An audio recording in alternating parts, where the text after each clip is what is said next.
Bonjour chers frères et sœurs, salut aux amis qui aiment l'histoire. Je vais poursuivre mes vidéos sur les royaumes du littoral Fanti.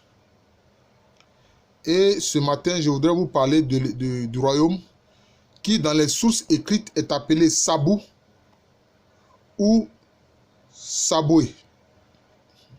Curieusement, Saboué, c'est le nom de ma pauvre maman défunte. Alors, il y a le fort Nassau qui a été bâti par les Hollandais sur les terres Assabou. En fait, le royaume est appelé Assabou. Voilà. Les natifs même de ce royaume l'appellent Assabou. Et c'est sur le littoral de ce royaume-là qu'a été bâti par les Hollandais le fort Nassau. Et ce fort Nassau a été bâti dans la localité de Mouri. Mais il faut dire qu'en réalité, Mouri a été fondé par des Etsis, notamment par un personnel qu'on appelle Franyi Kwadjan. Franyi Kwadjan, c'est lui qui a bâti Mouri, la localité de Mouri. D'ailleurs, c'est lui qui a été un enseignant de la pêche en haute mer. C'est lui qui a appris la pêche en haute mer au Fanti, en général, sur cet espace-là, sur ce littoral-là. Alors, disons que les Assebou sont aussi des Gouans.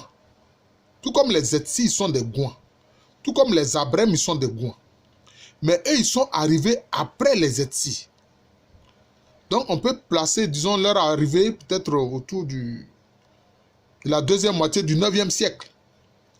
Et disons que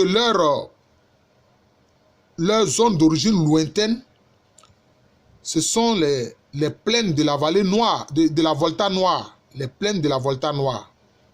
Et ils ont longé la Volta pour atteindre la côte. Et ils étaient guidés par Assebou Amanfi. Ils étaient guidés par Assebou Amanfi, qui était aussi accompagné de sa sœur qu'on appelle Amafewa. Mais quand ils sont arrivés, ils vont s'installer un peu légèrement à l'intérieur. Parce qu'ils étaient plutôt des agriculteurs. Voilà.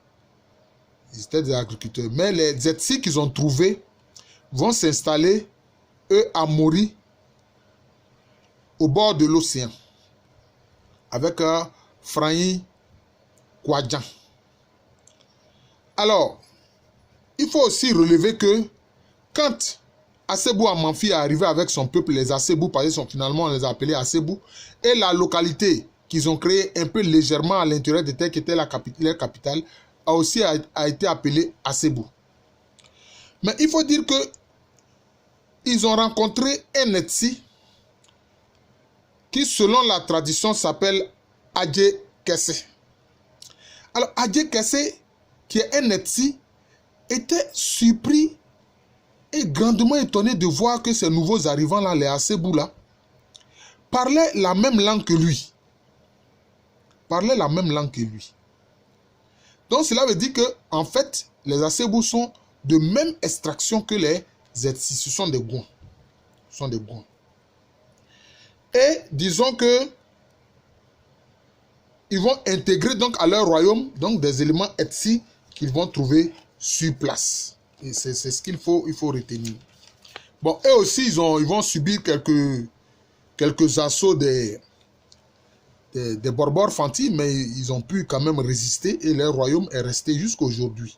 Ouais, leur royaume est resté jusqu'à aujourd'hui. Et curieusement, la capitale, qui est un peu à l'intérieur, on lui a donné le nom du leader de la migration Assebou. Deuxième chose, Mouri, qui est, disons, leur accès à l'océan, mais dans les sources écrites, était appelé Sabou Orbi ou Sabou le Petit. Voilà. Mais en réalité, le nom de la localité, c'est Mouri. Et cela a été fondé par des Etsis. Voilà, par des Etsis. Et on estime, disons, la distance entre, disons, Mouri et Elmina à 4 lieues, soit disons 24 km, soit 24 km, voilà.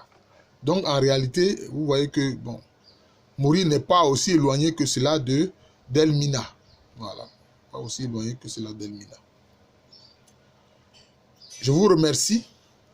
C'est ce que j'avais à dire brièvement sur le royaume Assebou, qui est un des royaumes aussi qui a été bâti sur le littoral Fanti.